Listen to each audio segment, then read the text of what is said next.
আমাৰ যি অসমৰ মাননীয় মুখ্যমন্ত্ৰী ডক্টৰ হিমন্ত বিশ্ব শৰ্মা ডাঙৰীয়া তেওঁ এই বৰ্তমান আমাৰ অসমখনক যি আমাৰ অসমীয়া ভাষাক যি ধৰণে আজি ভাৰতবৰ্ষৰ বুকুত যে দ্ৰৌপদী ভাষাৰ স্বীকৃতি দিছে তাৰ কাৰণে বহুত গৌৰৱান্বিত হৈছোঁ।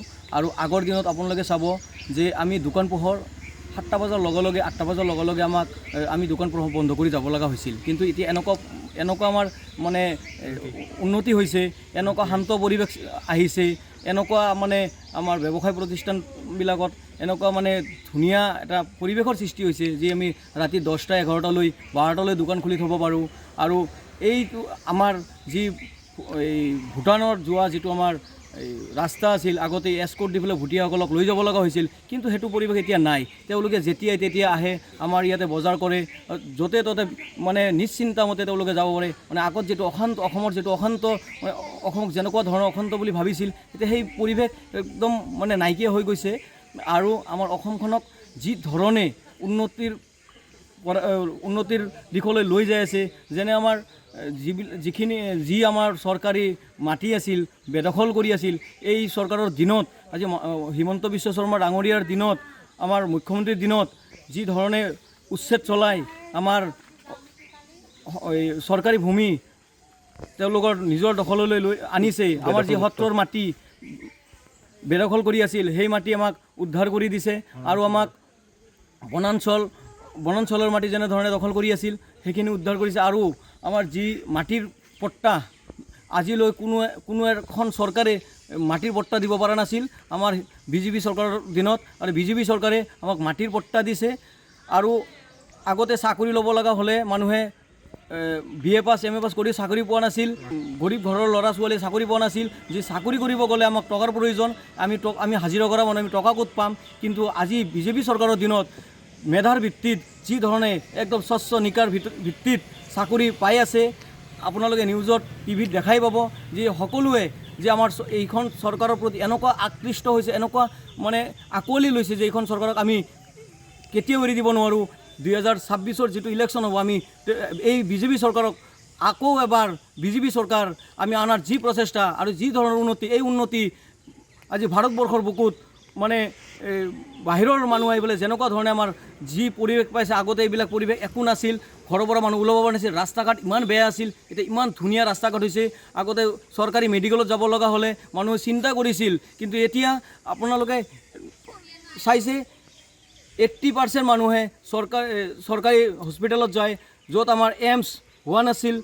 আমাৰ এইমছখন ভাৰত চৰকাৰে আমাৰ আমিন গাঁৱত আনি এইমছখন বহাই দিছে আমাৰ হিমন্ত বিশ্ব শৰ্মাৰ নেতৃত্বত।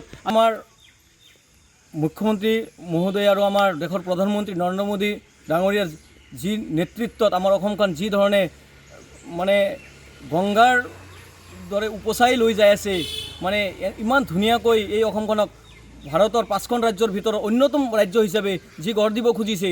আগতে যি ধৰণৰ আমাৰ ইয়াতে গড় হত্যা, সদায় নিউজত গড় হত্যা, আজি 5টা কালি 10টা, আজিকালি আমি এই শুনাই নাপাওঁ যে গড় হত্যা কি। আৰু কাজিৰঙাত যি ধৰণে এটা কৰিডৰ মানে জীৱ জন্তুৰ কাৰণে সংৰক্ষণৰ কাৰণে যি কৰিডৰৰ কাৰণে যিমান প্ৰচেষ্টা আমাৰ মুখ্যমন্ত্ৰী ডাঙৰীয়াই কৰি আছে, আজিলৈ কোনো চৰকাৰে কৰা নাই। কাৰণ আগৰ চৰকাৰ ভ্ৰষ্টাচাৰী আছিল, সেই ভ্ৰষ্টাচাৰ এতিয়া নাই, সকলো কাম কাজ একদম স্বচ্ছতা নিকাৰ ভিতৰত হৈ আছে। তাৰ কাৰণে আমি অসমৰ মাননীয় মুখ্যমন্ত্ৰী মহোদয়ক ধন্যবাদ জনাইছোঁ, আমাৰ ভাৰতৰ প্ৰধানমন্ত্ৰী নৰেন্দ্ৰ মোদী ডাঙৰীয়াক ধন্যবাদ জনাইছোঁ। আমাৰ সামগ্ৰিকভাৱে বৰ্তমানৰ যিখন চৰকাৰ, ভাৰতীয় জনতা পাৰ্টীৰ নেতৃত্বাধীন যিখন চৰকাৰ, মাননীয় মুখ্যমন্ত্ৰী ডক্টৰ হিমন্ত বিশ্ব শৰ্মাদেৱৰ নেতৃত্বত যিখন চৰকাৰ, সামগ্ৰিকভাৱে আমাৰ অসমৰ যি উন্নয়ন, এই উন্নয়নৰ ধাৰা যিভাৱে বৈছে, আমি তাত আজি সন্তুষ্ট। আমাৰ অসমীয়া ভাষাটোক 2024 চনৰ যি ধ্ৰুপদী ভাষাৰ মৰ্যাদা দিলে, সেইবাবে আমি তেখেতক ধন্যবাদ জনাইছোঁ। আৰু আমাৰ সন্মানীয় প্ৰধানমন্ত্ৰী মাননীয় নৰেন্দ্ৰ মোদীদেৱক ধন্যবাদ জনাইছোঁ। তেখেতসকলৰ সুদক্ষ নেতৃত্বৰ বাবে আজি আমি অসমীয়া ভাষাৰ ধ্ৰুপদী ভাষাৰ মৰ্যাদা পাবলৈ সক্ষম হৈছোঁ। দ্বিতীয়তে চাব লাগিলে আমি আমাৰ পৰিবহণৰ ক্ষেত্ৰত যি ধৰণে আজি লোকপ্ৰিয় গোপীনাথ বৰদলৈ বিমানবন্দৰটো 2025 চনৰ যি এটা ইণ্টাৰনেশ্যনেল এয়াৰপোৰ্ট হিচাপে নিৰ্মাণ কৰা হৈছে, প্ৰায় 5,000 কোটি টকা ব্যয়েৰে যি নিৰ্মাণ কৰিছে, এই লোকপ্ৰিয় গোপীনাথ বৰদলৈ আন্তঃৰাষ্ট্ৰীয় বিমানবন্দৰটো পৰিবহণৰ ক্ষেত্ৰত এক লেখত ল'বলগীয়া ভূমিকা পালন কৰিব। ইয়াতে প্ৰায় বছৰি 1,50,00,000 যাত্ৰীক ইয়াৰ ব্যৱস্থাৰ বাবে সুবিধা কৰা হৈছে। তাৰোপৰি আমাৰ যিখন বৰ্তমানৰ চৰকাৰ, সন্মানীয় মুখ্যমন্ত্ৰী হিমন্ত বিশ্ব শৰ্মা ডাঙৰীয়াই যি বিশুদ্ধভাৱে নিয়োগ সৃষ্টি কৰিলে, সংস্থাপনৰ ব্যৱস্থা কৰিলে, প্ৰায় 1,65,000 মানে যোগ্য প্ৰাৰ্থীক সংস্থাপন দিবলৈ সক্ষম হৈছে। কোনো ধৰণৰ পইচা পাতি নিদিয়াকৈ, কোনো ধৰণৰ কেছ মোকৰ্দমা নোহোৱাকৈ আজি আমাৰ যোগ্য প্ৰাৰ্থীয়ে সংস্থাপন পাবলৈ সক্ষম হৈছে। তাৰ বাবে আমি নথৈ আনন্দিত হৈছোঁ। এই ক্ষেত্ৰত আমি মাননীয় মুখ্যমন্ত্ৰী হিমন্ত বিশ্ব শৰ্মা দেৱক ধন্যবাদ জনাইছোঁ। আজি যিসকল যোগ্য প্ৰাৰ্থী, আগতে কংগ্ৰেছ চৰকাৰৰ দিনত যিসকল যোগ্য প্ৰাৰ্থী বঞ্চিত হৈ কিছুমান অযোগ্য প্ৰাৰ্থী চাকৰি পাবলৈ সক্ষম হৈছিল, ধনৰ লেনদেন হৈছিল। এই আমি আগতে আমাৰ মা দেউতাহঁতে কৈছিল যে চাকৰি পাব লাগিলে টকা পইচা লাগিব। আজি আমি দেখিবলৈ পাইছোঁ কোনো ধৰণৰ টকা পইচা নিদিয়াকৈ যিসকল যোগ্য প্ৰাৰ্থী সেইসকলক সংস্থাপন দিয়া হৈছে। বিশেষকৈ APSC যি কেলেংকাৰীৰ বিষয়ে আজি সমগ্ৰ অসমবাসীয়ে জানে। APSCৰ ক্ষেত্ৰতো তেনেকুৱা যিসকলে পইচা পাতি দিব পাৰিছিলে সেইসকলেহে APSCত মানে সফল হৈছিল, আৰু যিসকল যোগ্য প্ৰাৰ্থী আছিল তেওঁলোকে APSCত সফল হ'বলৈ সক্ষম হোৱা নাছিল।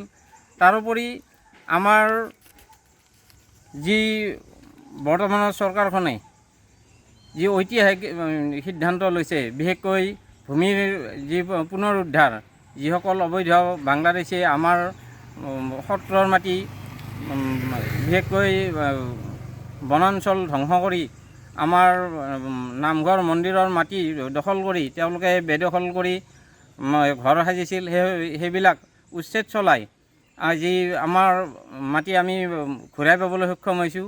আমি তেখেতক, বিশেষকৈ মুখ্যমন্ত্ৰী মহোদয়ক আমি ধন্যবাদ জনাইছোঁ, যিহেতু আমাক আজি এই কমেও 1.5 লাখ বিঘা ভূমি বেদখলমুক্ত কৰি আজি আমাৰ মাটি ঘূৰাই পাবলৈ সক্ষম হৈছোঁ।